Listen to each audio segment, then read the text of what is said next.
Coucou, c'est Sylvaine, je suis dans mon jardin, la pâture est chêne et je vais vous partager un de mes kiffs que j'adore vraiment quand j'ai une petite faim et que j'ai envie de fraîcheur. Et ben, je remplis mon assiette d'une base de céréales ou de pommes de terre, ou là j'ai fait du sarrasin par exemple. J'ai mis mes tomates, on en a tout un stock ici dans notre serre.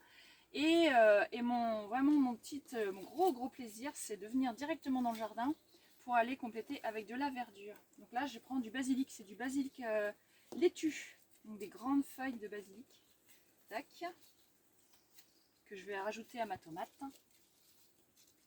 Donc ça, c'est le plaisir en fait. J'exprime souvent aux personnes qui viennent nous voir ici sur notre jardin, sur notre écolieu, aux personnes qui viennent en stage, que mon jardin c'est mon frigo. Donc en fait, j'ai tout sous la main, frais. Et notre optique, en fait, mon conjoint et moi, Grégory et moi, c'est de vraiment produire à l'année le plus possible, justement pour avoir ce frigo bien rempli toute l'année. Donc en arrière-saison, on est en Bretagne. Il y a certains plants qui supportent vraiment l'extérieur et d'autres préférablement dans la serre.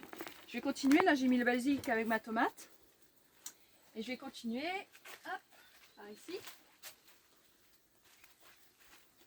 On va traverser le jardin, ça vous permettra de voir un peu à quoi il ressemble, alors que là nous sommes fin septembre, que l'été s'étend et que le jardin est encore bien vert. Donc là je viens de terminer ma séance de fitness et en général après j'ai envie de fraîcheur et j'ai envie d'eau forcément. Et du coup je vais chercher dans mon jardin ce que je peux grignoter.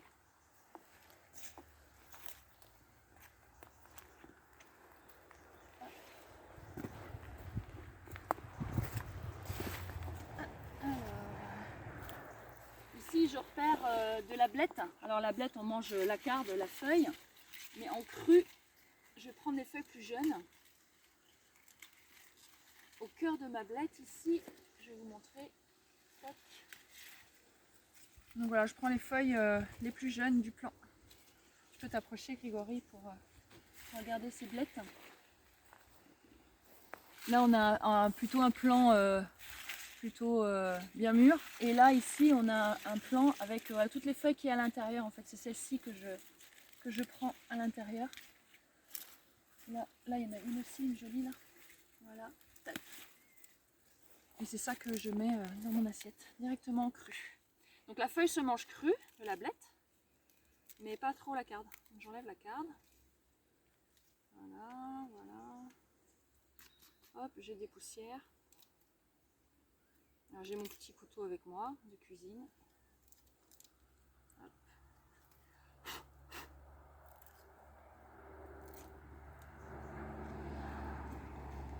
Et vous avez vu le déchet, ben, je le mets au sol, directement au sol. Ah, il y a une petite limace qui s'est invitée. Allez, tu retournes à la terre. Et avec mon petit couteau, je me fais mon mélange de blettes. Hop, voilà. Et c'est ce que j'appelle du jardin à l'assiette, concrètement. Et ensuite, derrière moi, nous avons la magnifique capucine qui se mange, tout se mange dans la capucine, donc la feuille et la fleur, qui est magnifique et qui a un petit goût acidulé, c'est un délice. Et en plus, ça donne vraiment des couleurs à mon assiette. Et c'est rien qu'à regarder l'assiette, je me nourris pleinement de couleurs et d'odeurs. Là, c'est le grand luxe au niveau fraîcheur. Et hop, je prends ma feuille et j'accompagne la blette de feuilles de capucine. Voilà. Tac. Là, je salive déjà à l'idée de manger cette assiette. Et surtout la couleur et l'odeur de la capucine quand je l'accueille, c'est trop bon. C'est vraiment un délice cette fleur. Et il m'arrive d'en prendre comme ça, directement. Pour l'apéro, c'est vraiment sympa. Donc voilà, mon assiette du jour pour le snack du midi. Avec céréales, des raisins secs. J'ai mis un peu de sauce soja, les tomates du jardin dans la serre, le basilic, la feuille de blette, la feuille de capucine et la fleur de capucine. Donc voilà pour moi. Bon appétit, à la prochaine!